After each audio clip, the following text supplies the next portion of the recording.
हाय नमस्ते प्रणाम। कैसन बानी रउआ लोग? आशा करतानी कि स्वस्थ होखो मस्त होखो। हम स्वस्थ बानी मस्त बानी एकदम बिल्कुल। देखिए हमनी के कितना सुंदर पीछे सरसों के नज़ारा रउआ लोग देखे के मिलत हुई। बहुत सुंदर नज़ारा बा। हमनी के गई रही शिव चर्चा में एक जगह, हमारे दोस्त के घरे शिव चर्चा रहे, ओजे गई रही जा।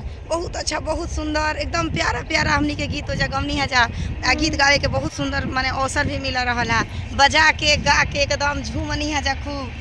देखिए हमनी के ओजा गई रही जाता, उनका घर शादी भी बा, हमनी के न्योता भी मिलल है। शादी में हमनी के जाए के बा। ओ घरी रुआ लोग के बहुत अच्छा अच्छा सुंदर सुंदर शादी के झूमर, शादी के गीत सहाना बहुत सुंदर सुंदर सुने के मिली। तो कहाँ मिली इहो रुआ लोग के पता होके के चाहिए। तो ओकरा खातिर हमनी के एगो हमनी के चैनल बा। तो उ चैनल के नाम है गीता मिश्रा लवली पांडे लोकगीत चैनल। तो उ चैनल पर वो लोग जाके सर्च करम। बहुत सुंदर बहुत प्यारा प्यारा वो लोग के गीत सुने के मिली।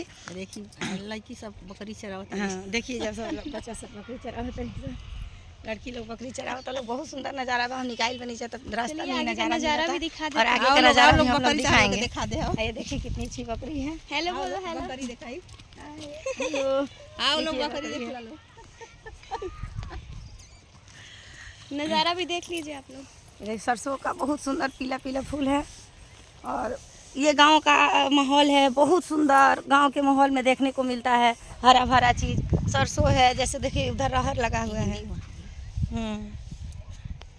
इस सीजन है गेहूं के सरसों के। तो देखी कितना अच्छा लगता पियर पियर गेहूं सब भी पूरा एमे बोअल बधार पियर पियर भइल हाँ, बड़ुए। सरसों से पीला भइल बा। देखी बीच में गेहूं भी बोअल बा।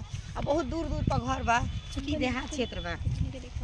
बहुत छात्र देखिए तो चना के साग भी लागल बा। मैंने हर तरह रुआ के लोग के बहुत कुछ देखे के मिली। चना के साग मतलब हर तरह से रहर गेहूँ। हेलो बोलो हेलो हेलो। अभी क्या कर रही हो तुम? साग खोट रही है क्या करता रू?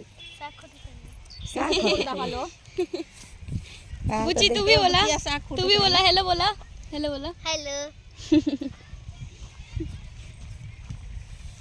गाँव के पूरा में माहौल है। साग भर ले लोग फट फट के। गांव के माहौल है तो बहुत सुंदर बहुत प्यारा लगेला देखे में।